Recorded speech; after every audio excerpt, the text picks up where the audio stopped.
Well, what a day today is. So far, morning. Me and Adventure Dog left the house in the dark this morning.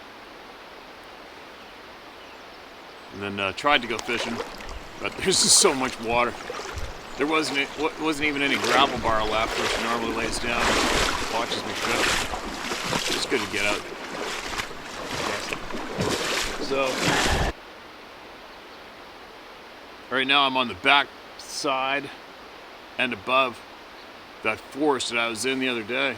So where am I on the screen here? This timber right here. You go to side hill on this slope right here. That puts you above there.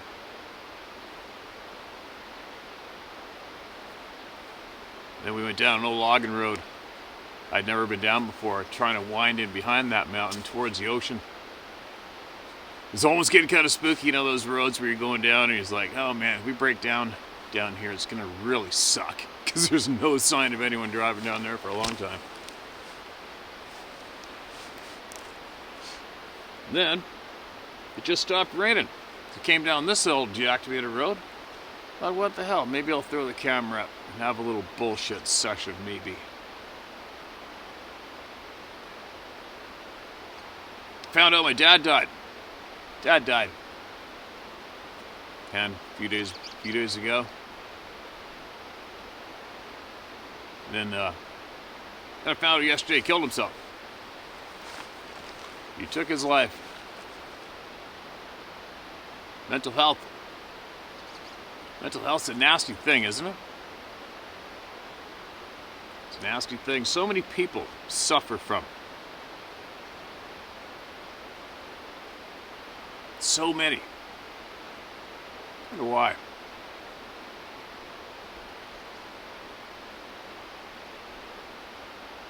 Yeah, it's a lot to process, lots to deal with.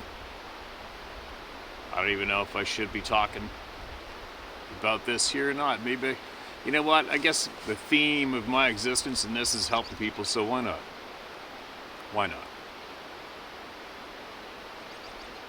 You know, we're all given all of us who get to be alive, we're all given a choice to be better, get smart, or not, and die. You know what I mean? We're all given a choice to try to figure out what the right thing is, what the wrong thing is, especially if you don't have anybody available to teach you that, you know? I don't even know where to start, what to say. Some people may think I may have a bit of a cold reaction, but reality is I haven't had much family for a long time, right? I've already shared what happened on the other side of the family. You know, my mom brought that evil person into our lives. I got him back. Cost a lot. Never got to see my mom alive again. Then, yeah, it's just kind of shitty. I mean, and then the other side, you know, my dad,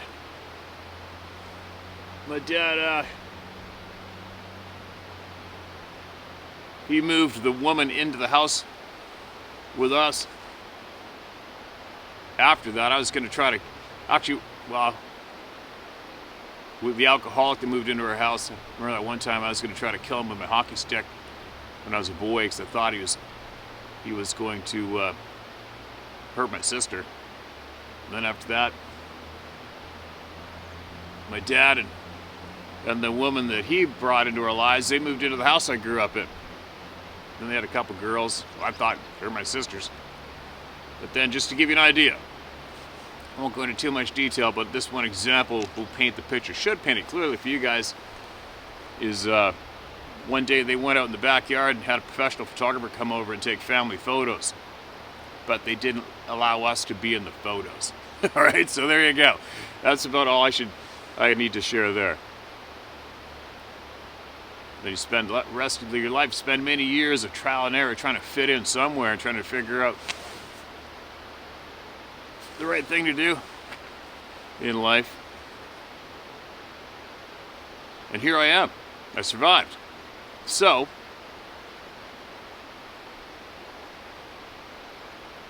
So hopefully a lot of you will understand why I help people, why I make sure every voice gets heard, why I go live at Christmas time to make sure nobody's left out, right? I make sure everybody knows they count, and that's why. All right? Am I babbling? I'm probably babbling. But that's why I am who I am. And believe me, when you, at a young age, when you start, when you are made to feel like you don't fit in, you're not a part, and you can lash out, you can go different directions, right? A lot of people will lash out, start running with the dogs, start running the streets, trying to find somewhere else, but they're not getting at home, acceptance. And usually that's when they find other kids, other people who are troubled, and they're not getting what they need at home, and usually they're all just a bunch of little shitheads, right? Dark. Opening dark doors. I survived. But anyway, I guess a lifetime of mental health and being in pain, at least he's free now, right? He's free of that pain. That's a good thing. I don't even know what message I'm trying to get across. I don't know. I mean, I've tried to do subtle messages over the years for people who may need to hear the message from others. When I've tried to let people know, you know, if you come from a broken family and your parents bring people into your life and you got no choice about it, I'd just like to share with those people that, I don't know if there's young people here or not, but that when you get older, you can make the choice to have those people in your life or not. You can get them out. You can choose to get people out of your life that don't make you feel good about being alive or being you or being anything, or accounting, you know what I mean? So it doesn't mean that's how it's going to be for life. You're not going to go through life feeling like you don't count, you don't fit in. You do count and you do fit in, and you are an awesome person, and you can create an incredible, incredible life. I guess that's what I'm trying to get across. It's tough though, right? When people are made at a young age, when people are made to feel like they don't count and they're worthless, it's a tough thing to fight back against and win in life. Many people don't. You know what I mean? I'm really rambling today, aren't I? Anyway, there you go. May he rest in peace, and his pain is now gone.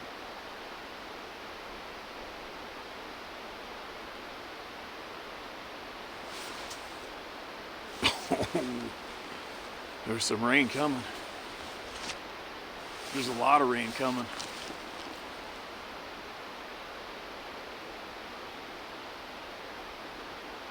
This is what saved my ass when I was a kid. Being out here.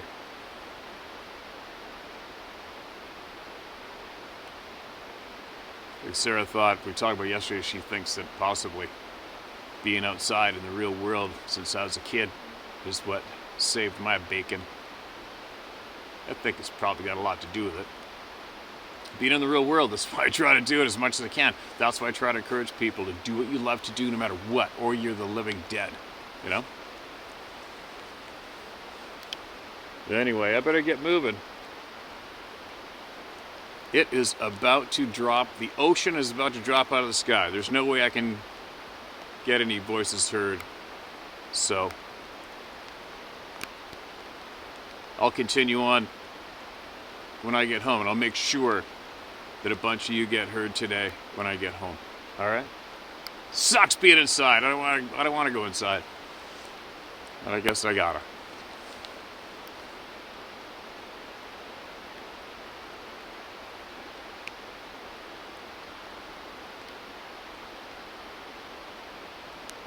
Okay, I'll be back shortly.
And I'm back.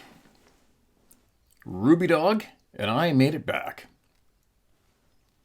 So, I think today we're going to hear from the late, great Bobbie Short. What do you say? There's a whole bunch from her waiting to be heard. Now listen to this, I'm going to get right into it. This next entry by the late, great Bobbie Short is titled Terrified Horse and Riders. No stranger to Bigfoot stories, longtime friend Cheryl Jenkins often rides the mountain range near her home on horseback. It's a great way to clear the mind, get your face into the wind, and enjoy the mountain air and all it has to offer. Luckily, Cheryl had daily access to the same Mill Creek watershed in the Blue Mountains of Washington State we've all read about. Paul Freeman and Wes Summerlin frequently talked about their experiences in the Blues with Bigfoot. It's no surprise that Paul Freeman's famous Bigfoot footage, "Oh, there he goes," was filmed in the Blues, as were some of his tracks. Both real and some faked were observed. Really, that's weird. I didn't hear about that. Some faked. There's no shortage of sightings from that region.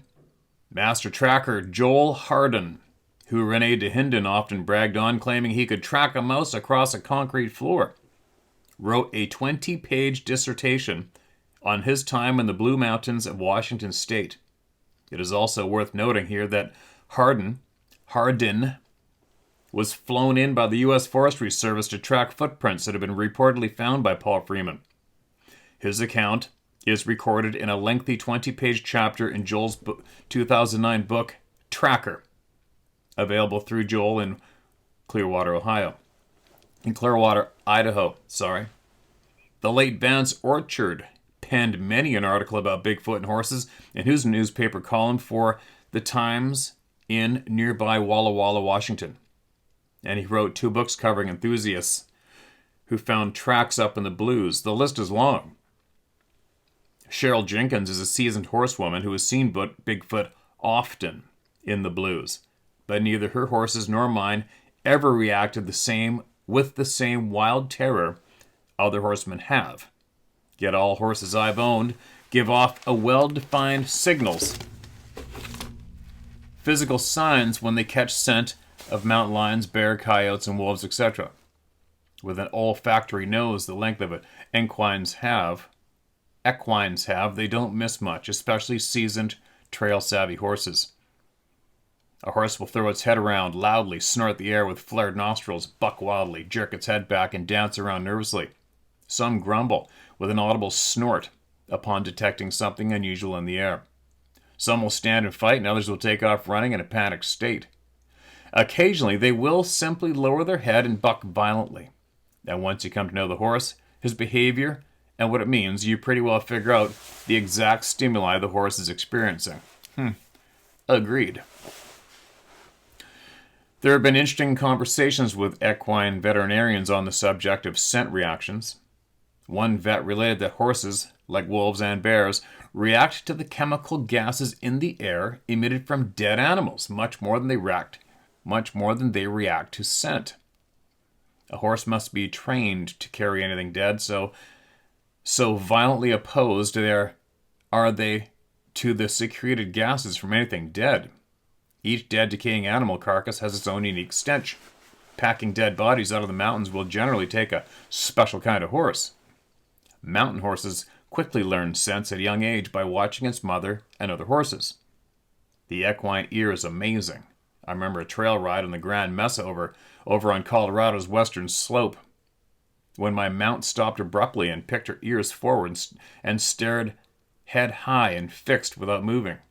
The brush was dense, manzanita and scrub oak. Not knowing what she sensed, I urged her forward, but she stayed fixed and motionless, ears pricked forward. The air was quiet. I heard nothing for several moments, and then, maybe 3 to 4 minutes after she alerted me, I heard the rattle of a western diamondback coiled off to the left of the dirt trail. If I had been paying attention, I would have noticed the signs in the trail dirt that was heavy with snake sign. The incident was brief and uneventful, but it spoke volumes to the highly specialized senses all animals with long noses and directional ears have. Given the circumstances, the subject, Patty, was under at the time Patterson's horse began bucking. Patty may have been giving off sudden fear pheromones the horses were able to key in on, inhale, and react to. Then again, there may have been other bodily gases that caused Patterson and Gimlin's horses to react the way they claimed they did, if any of that story is true. In Cheryl Jenkins' Bigfoot sightings in the Blues, the Bigfoot did not run from her. They stayed, watched, and stalked her, and the farrier friend riding along with her. This was the case in Arizona when a male Sasquatch stood his ground and watched a single group of single-file horsemen ride the opposite canyon wall. I was among them that year. Wow. Horses are great sentries during a forest ride. That day my horse was bucked by the horse in front of me, and more than anything, I feared the horse would panic and take me over the sheer drop-off that was on my right. It was a harrowing experience, such that I really didn't get much of a look at the Sasquatch everyone was yelling about, other than it was huge. Here's the condensed version of Cheryl Jenkins' report as she wrote it. Quote, "The day we were followed by a Sasquatch, September 19th, 1987, I was riding Star, my shower. In equestrian lingo, a shower is known as a horse shower. A blacksmith or a farrier was on a horse of his own, and a friend was on my horse, Tiger. We're going along the main Mill Creek watershed trail, checking for elk hunting possibilities. We were riding easily along at a walk, pausing here and there to scan for elk in the canyon. And I should mention, my shower, S-H-O-E-R, I don't know that word, had more mountain experience than me, as he spent several years herding cattle in the mountains. We rode past the electric gate, the only place in the trail that meets the road for a few feet from the cabin, and all the way to the Table Rock Road. We rode past the electric gate to keep cattle in place, and then up the hill along a curving trail, out into an open meadow, down the other side, going through brush and trees in many places, but on the watershed trail. No problems riding out. When we decided to turn around and come back, my shower, I'll call it shower. Shower. My horse noticed some hair on a low, tiny tree or brush. We had just ridden past here, and there was no hair there when we went by less than an hour before. My horse friend stopped to inspect it. We both dismounted." What? Suddenly, the three of us heard something move. A loud, unmistakable noise below us in the trees/brush. The three of us, along with our horses, jumped at the noise. This behavior is unusual for my horses. We decided it best to mount up and ride out of there. This just wasn't normal, and the horses were uncharacteristically nervous. I remounted, as did my shoer. I was worried about mounting, as Star was nervous and starting to act up, moving instead of standing still for mounting, wanting to leave. The horses were not happy with whatever was behind us, following us as we walked the horses out, which was roughly a mile. I'd have to mention that all three of us were nervous, turning to scared. The fear increased as we walked. We were definitely being followed, zero doubt. We could tell that whatever followed us was getting closer due to the branches and the brush noises becoming closer, and the horses became increasingly agitated, uneasy in their behavior. By now, I was on Star, who was used to bear, cougar, deer, and elk, and the forest animals, and other forest animals, and she had no problems with them. Whatever was following us that afternoon, this horse had problems with, as did the other two horses. By now, Star wanted no part of this animal. All three horses were increasingly stressed, wanting to break into a run. In fact, we even felt the need to start running. Star had the best reaction, but we kept all of them under control, forcing them to keep a walking pace despite their jitters. My two were used to walking this trail on a loose rein at a walk with zero problems. That said, we still had a problem keeping them at the walk. They fought us all the way for well over a mile. Ever alert, The horses' ears swiveled backwards towards the rear part of the trail, listening. They were wild-eyed, nostrils flared, just straining to take off in a dead run, and this terrified behavior they displayed definitely increased as the Sasquatch gained on us. And just before we reached the electric gate, the horses were at the peak of agitation, wanting to bolt into a run, but we fought hard, holding them to a walk. Tensions ran high, and at this point we could smell whatever was behind us, and no doubt the horses caught the scent on wind much sooner than we did. It was obvious by their behavior. We could hear noise in the underbrush ever so often, and by the smell by now, but the smell by now was an overpowering, sickly, sweet stench, intolerable and nauseating. Never before had I seen such a display of wild-eyed fear in my horses. The fact Star was so bothered scared me all the more. The all-consuming stench didn't help my nervousness. The creature was definitely gaining on us. We decided to go through the electric gate at this point and then ride the road around the cabin. Shore had trouble getting off his agitated horse, and also in remounting her, so Shore was the farrier friend, I think. Whatever. Shore had trouble getting off his agitated horse and also in remounting her. And in our minds, we did not want this creature with the foul stench following us back to the cabin, noting at this point it had been either close by or behind us for nearly a mile or more. There are no words to adequately express how scared we all were.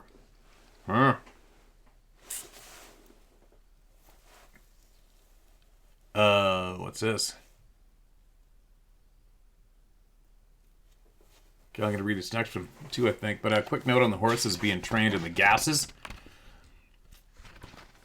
I don't know. Could it be gases? Who knows? You know what? When it comes to wildlife or animals and human beings, I've spent a lot of time with animals, hundreds of horses.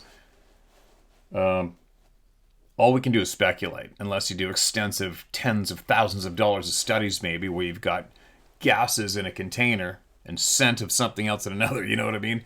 All I can say 100% for sure is it doesn't take a special horse. We have, in outfitting world, we got horses coming from the Calgary Stampede, bucking horses we've had. People's trail riding horses, all kinds of horses. I brought my own horses. And my horse Macaroni, he didn't know what the hell dead anything was. Rode him right up to a dead elk and through the quarters on either side of him, and he's like this. Well, right on. Right? It's that easy. Some horses freak out, but usually I've never seen a horse freak out from putting dead meat on it or riding it up. Of course, they're going to be like this. Holy cow. You know, wow, what's going on here? When the first time I see it, I've had wolf hides I put on horses, the ultimate predator. I put grizzly bear hides and skulls, etc. parts on horses. They're like, oh, this is kind of crazy. Right? I'm just making that mention. But what they do alert to is the physical energy, the scent of the live animal, possibly the energy too, right? They don't really give a shit about live grizzly bears too much. I've shared that tale a few times in here. But I have had some mountain horses that have had 10 years in the mountains. And I'm riding through a burn where there's stumps that are silver colored, gray colored in the brush. I don't know how many times, because the wolves will go through the herd of horses at nighttime and give them a go. Terrorize them. It's obvious because I'll be riding through the same burn where they're getting close to camp, and all of a sudden my horse, lots of horses would launch 10 feet to the side at Mach 5 from the slow walk, and almost, if you're not on it, lose you because they see that silver stump in the willow. A wolf! You know what I mean? It's visual.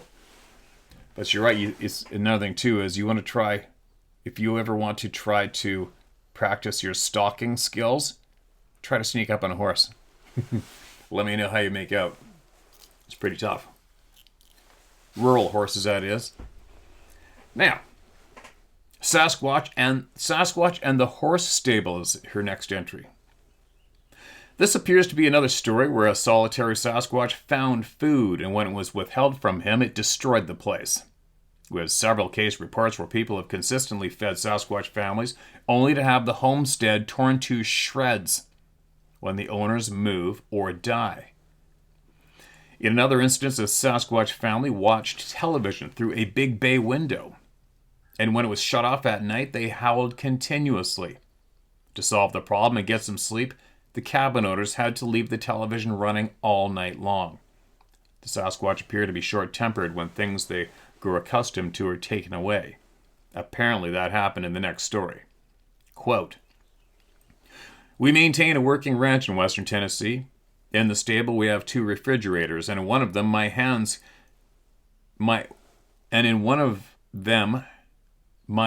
keep a 50-pound sack of fresh-cut carrots to use as treats for the mares after a training workout. 1 or 2, 3 at the most, cut up into bite-sized pieces with an occasional apple in season.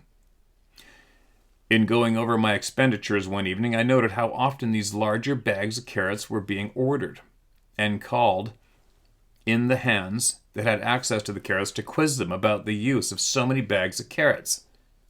They noticed it but couldn't account for it. It was felt that someone was coming in the stables during the night and helping themselves to carrots, but the hands didn't know who that would be. I suggested we fashion a strap similar to a luggage strap and place it around the refrigerators to keep the contents from being stolen. So, we thought the problem of the disappearing carrots was solved. Not so. On the second morning, the hands found the straps removed, the refrigerator door open, and the entire sack of carrots gone missing again. I had to go out of town on business, and while I was gone, my 2 hands decided to keep watch. Hold on. This is probably going to get good. Keep watching the stables. And what they told me they saw defies anything I've ever heard. Excuse me. The side door to the stable was opened around 3 in the morning, interrupting the all-night gin rummy game my hands were involved in. They looked up from the stall and down towards the end of the promenade, and was aghast. They looked up from the stall and down towards the end of the promenade was a ghastly-looking, red-haired monster, gingerly making its way to the refrigerators where it made short work of the belt around the refrigerator. And when he opened it, he found there were no carrots. And apparently this angered the monster because it began systematically destroying the surroundings, as was evident when I returned home.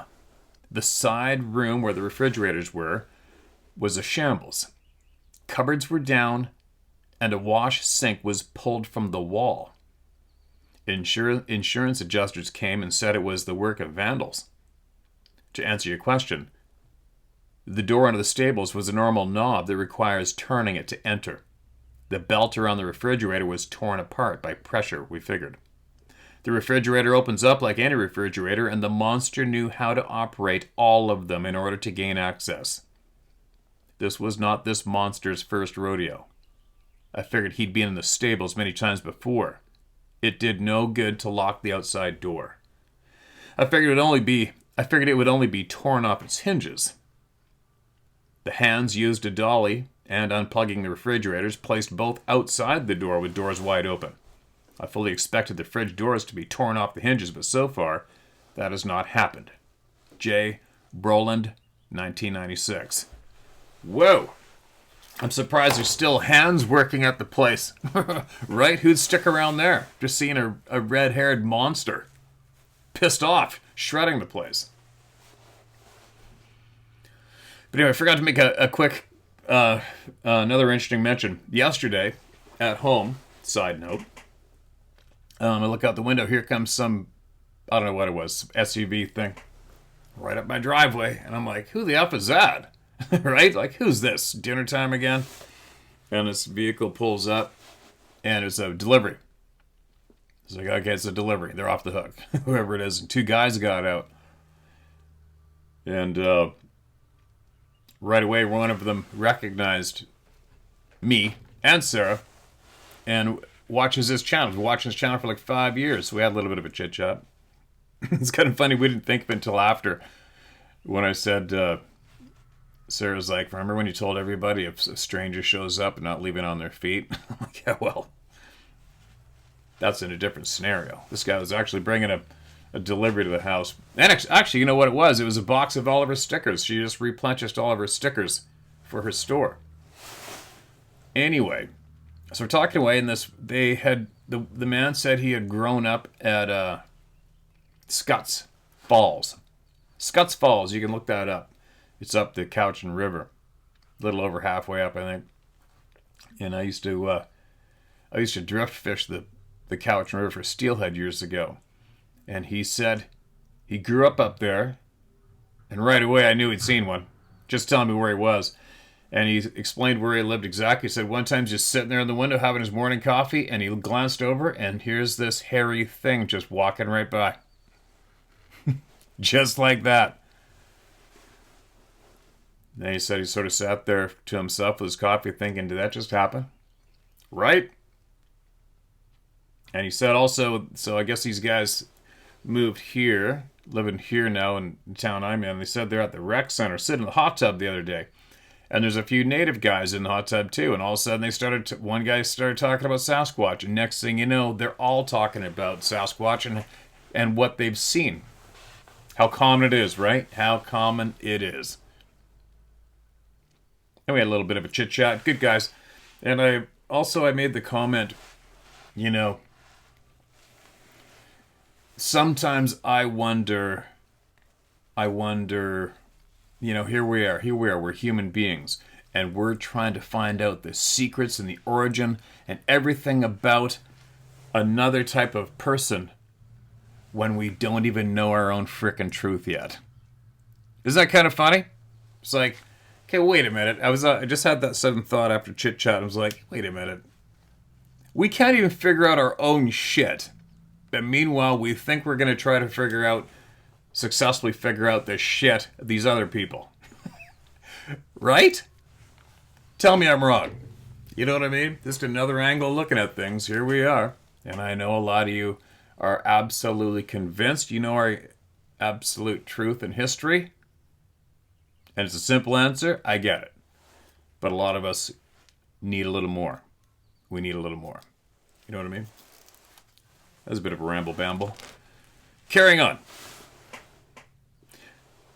Mount Shasta legend is the next entry in the Late Great Bobbie Short's Book of Knowledge.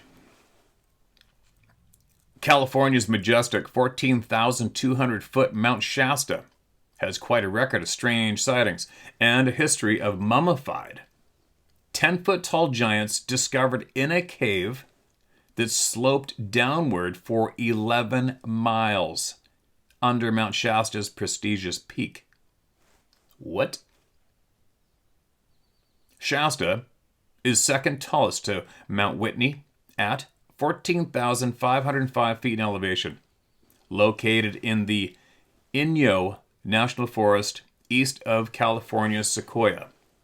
Shasta's neighboring Mount Lawson is approximately 10,000 feet plus, all of them with long histories of giants and hairy man sightings.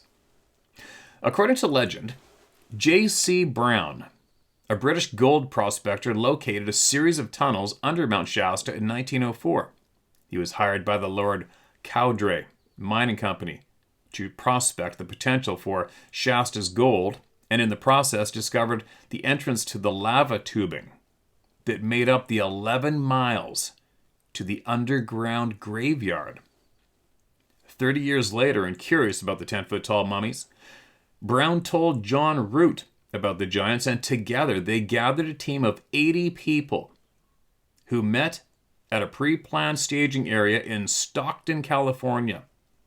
It's scheduled before the trip was to begin.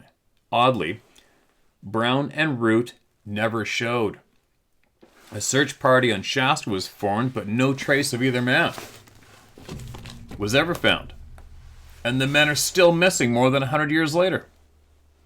There are many stories and legends of California's Mount Shasta that include tunneled cities that snake through the giant mountains 14,000 feet. Some of the stories include extraterrestrial overtones, but a few are more conventional flesh and blood thinkers like me that include tribes of hairy wild men who lived in the lava tubes under Mount Shasta in nearby Mount Lawson. Stories of the hairy giants at war with various local tribes are many. Way back when, I vaguely recalled a story that supposedly took place on Mount Shasta.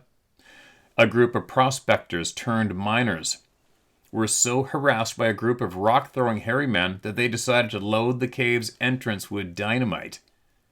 Allegedly, it closed the entrance all right and ended the nuisance of the nightly rock throwing, but the explosion killed a miner when, in the explosion, one of the iron ore buckets sailed through the air, decapitating the man. I guess you can't fix stupid. An idiot story like that must have a grain of truth to it. As I've often said, you can't begin to make this stuff up. And it carries on to next title. Bigfoot and Little People, Mount Shasta. Timothy Green Beckley, in his narrative, Underground Dwellers and Ancient Gods, mentions incredible stories that occurred on Mount Shasta, California, and the unusual residents who supposedly dwell on and inside the mountain. For example, Beckley wrote, quote, "There are some awfully large beings that have been sighted on the slopes of Mount Shasta. My friend, Blue Ocean," Beckley continued, who is a Native American, says that as a child growing up there, he and his friends and family heard the sounds of Bigfoot often. Often there were reports of a little race of beings who would throw stones at the natives, little people. There is even said to be an entrance to a major underground city there. The Native Americans consider the area to be sacred ground. The late Rich Grumley told a few stories that involved horses. Initially, Rich wrote to ask the next time I drove north if I would stop, if I would shop for a bed pillow in a larger size for him. He was pretty much housebound by that time. And Rich was Sasquatch size himself at 6'6", weighing 240 pounds. By the time I finally dropped by Rich's place in Stockton, California, in late October of 1999, he showed the residual effects of a stroke. He spoke easily, but his writing was almost illegible. Still, his ground mail got through, and that is great testimony to the dogged determination of the U.S. Postal Service to deliver the mail with barely legible addresses. Rich, in his overpowering appearance, was quite clear in his memories of an acquaintance of his that ran a trail horse for rent stable high in the California Sierras. I no longer remember the location Rich gave me. It was at this writing. Hold on. My stupid thick thumbs. This writing almost 15 years ago, he described a few nights when the corralled horses were disturbed by something. Enough that they were found well lathered and quite panicky, snorting and still wild-eyed early the next morning. That'd be a bit of a red flag there for me. Two of the mares had plaited manes, not braided as humans braid hair, but in this case, twisted and circular motion into dreadlock-looking loops that were brought together in a messy loop of twisted hair. Nothing further was learned from the stable owner. He was just as baffled as the next man. It only happened once, and the man was sure it was a mountain lion, except for the woven sections in the manes of the two mares, and that part he was unable to explain. Rich, of course, had his own ideas, concluding it was a Bigfoot entertaining itself, and thought the two woven loops on either side of the neck were handholds for the juvenile Sasquatch to hang on during a brisk, midnight ride. The shit people come up with, right? Rich told the story to a sheriff friend who lived near Clear Lake, California. The sheriff reasoned the situation a bit differently. He thought the mares may have been restrained in some manner so the young Sasquatch could suckle the milk, which is rich in nutrients and fat and content. Not sure what to make of that idea. That was a new one for me. But time passed, and sure enough, eventually other stories of plaited manes began to surface. And here's the kicker. Both instances only happened to brood mares, lactating mares. I don't know what the reasons are for plaiting horses' manes, but the behavior has been observed on range stock, domestic riding stock, and wild mustangs. Apparently the plaiting occurs in what I call fresh mares, and only once with a stock wagon-pulling draft horse. All right, it's in black and white, and I'll hold it in front of the camera, all right? That is looking down on top of the back of the neck, the withers of the mare. I don't know. You know, I've had a lot of people tell me flat out, it's fact, they do it to them. But man, I don't know. I mean, my macaroni, he had the same looking mane on him, but I don't know. I've seen so many horses get their own dreadlock looking stuff on the go. I don't know. But I've had some people who allegedly, not allegedly, I've had some people who know a lot more than me assure me, no, it's true. I think Melba told me it's true, very true. I don't know. It's just hard for me to imagine, you know what I mean? And then we've had other accounts. I think Scott passed on an account of horses actually being raped by them.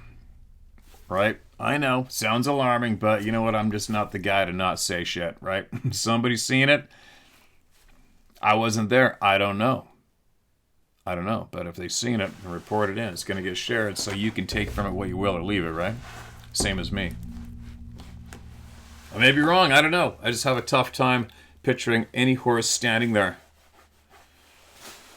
putting up with that shit.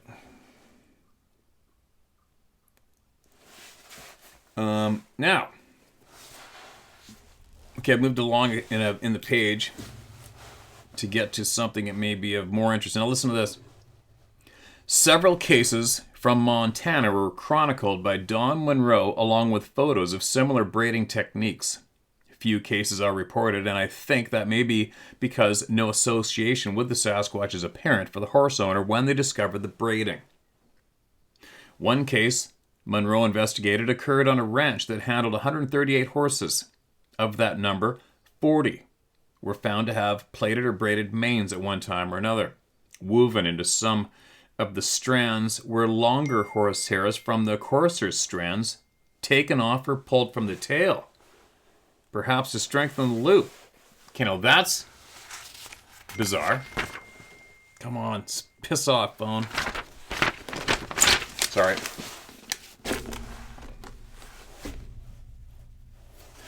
One of these cases, the mane hairs were originally 14-inch length long, but became 24 inches long with the addition of the longer tail hairs. The extended loops were of equal size on either side of the neck and so tightly woven together so erratically that it was impossible to undo. Removing the braiding required cutting with scissors, and all of these incidents occurred at night during full moon phases. That would make sense because you can't braid in the dark very well. With something like 13 full moon phases a year, their braiding seemingly becomes a moon phase ritual. Huh. In 2004, when Don Monroe was living in Spencer, Idaho, a horse rancher friend knocked at his door during a horrible blizzard. His name was Ron. He was just back from a trip to Mongolia. Don invited him in for a hot drink, and the two hit it off.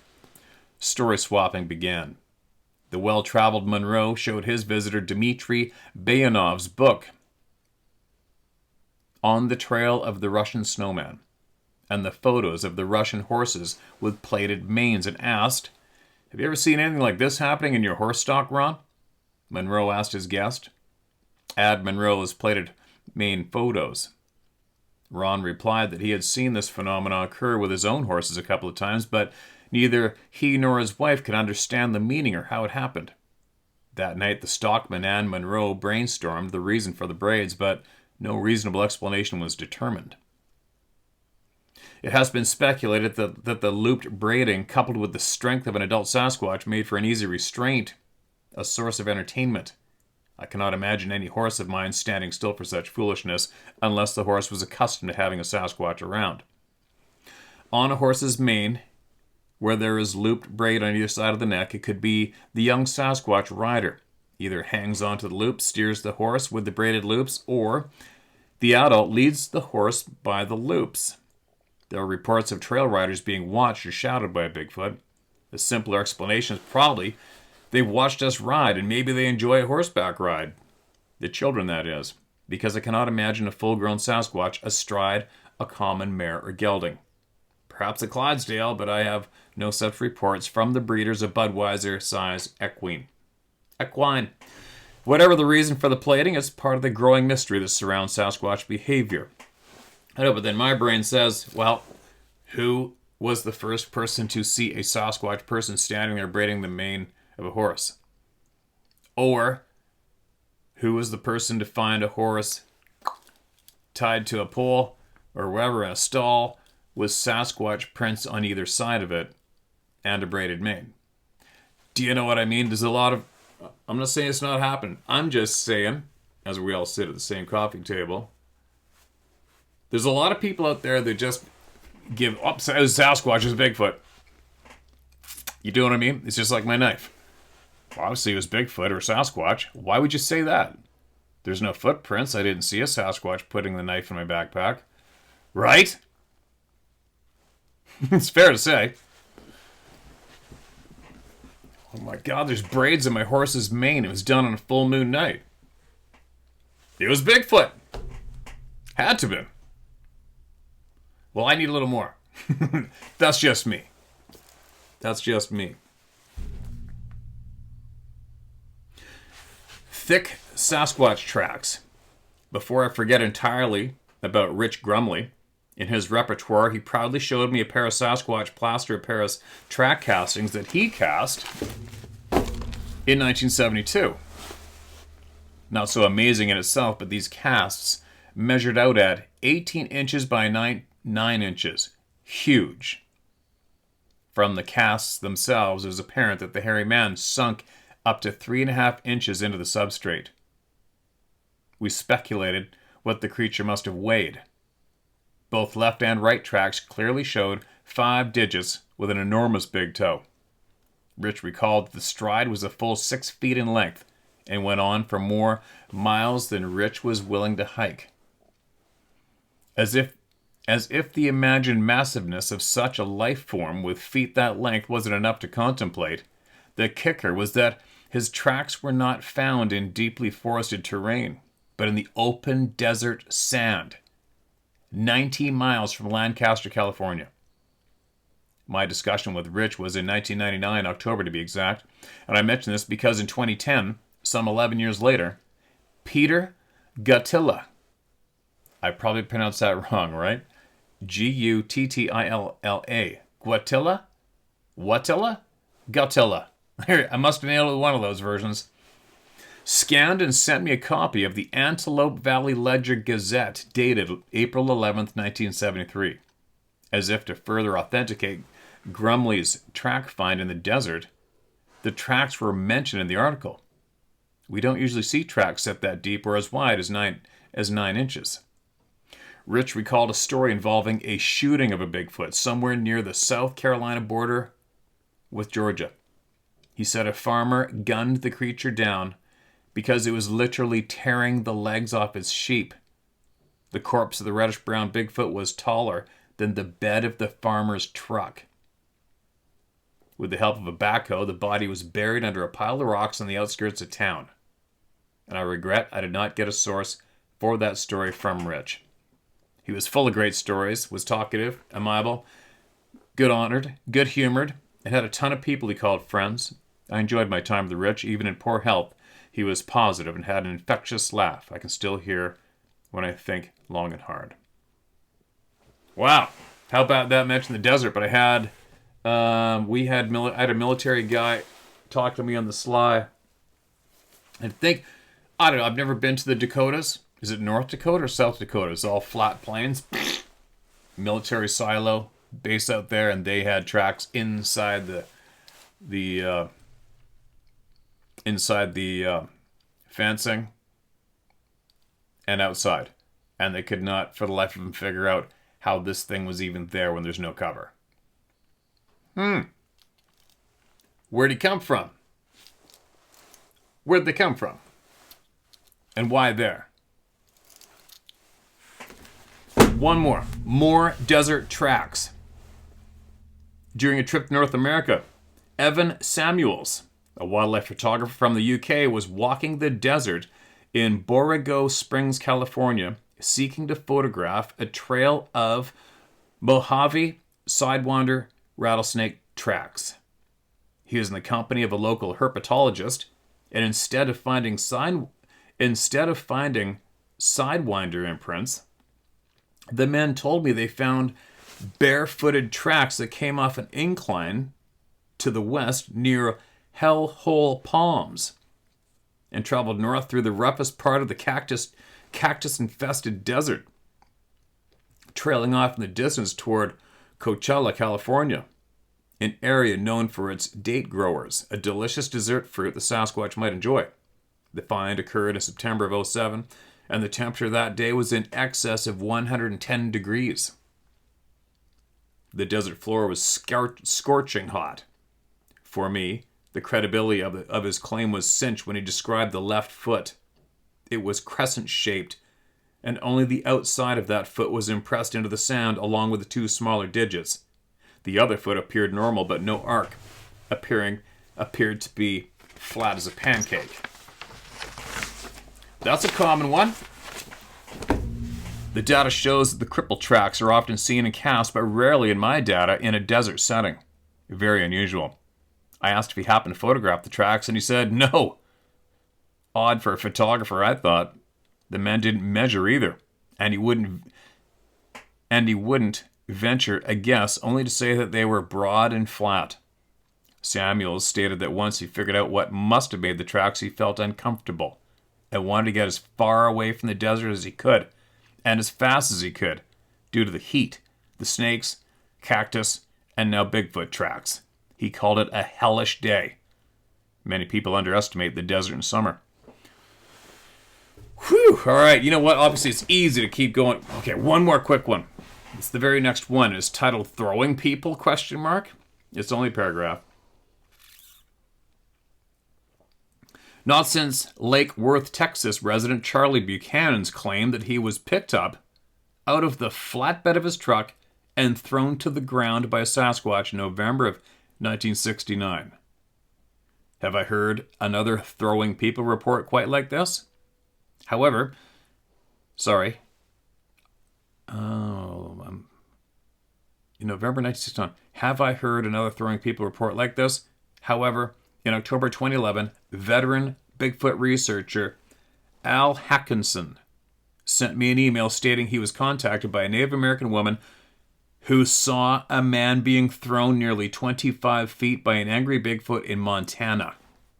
Hackinson said the informant refused to talk about it with much detail, saying only that it was the absolute truth and that he could take it or leave it. Ugh. No thanks. I'll leave me getting thrown part. You know? No thanks. Don't want nothing to do with that. Anyway, there you go. I gotta get moving. I get some food in me. The adventure dog already had her treat of elk burger that I let her have when she comes with me into the woods on a fishing day. I bring that special treat for her. I just a chunk of frozen burger that big, and then I give it to her halfway through. So she's laying there content. I gotta get my tummy content. There you go. Share my story at howtohunt.com. All right? Get me your truth. You count. Everybody counts. You're going to be heard word for word. Nobody will ever change your story here, and nobody will ever withhold any details here. Ever. Got your back. We're all one big happy family here. What else? I think that's about it. I mentioned that Sarah has her new stickers. I guess she must have ran out. So she has all the... I think she said she replenished all the stickers in her store last night. And I think this is going to be my... hopefully this is going to be my lucky turkey hat in Alabama next week. Can't wait to get down there. Can't wait. Oh, these are in her store. Sorry. Yeah, those are in her store. There's a bunch of shit in her store if you're interested or not. But more importantly than anything, just make sure you speak out loud, all right? Don't be scared of shit. This lifetime's going to be over soon. Right? Before you know it, it's going to be up. Time. Done. You got to think about that shit. Why even bother harboring stuff all your life? taking it to the grave. Doesn't make sense. Please don't be scared. Don't be scared, all right? Don't be scared. I'll be back tomorrow. Let's go.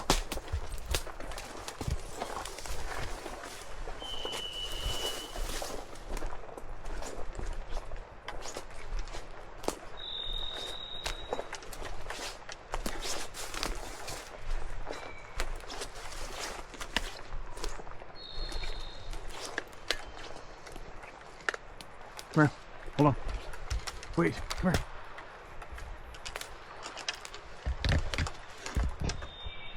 Okay, come on. Let's go.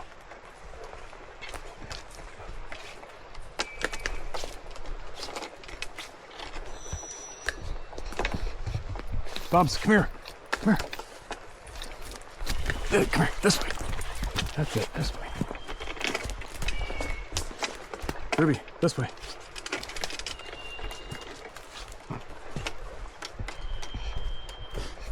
Hold on.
This way.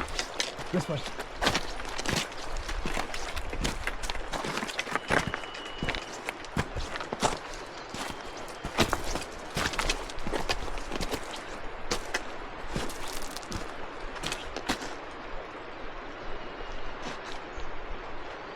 Okay.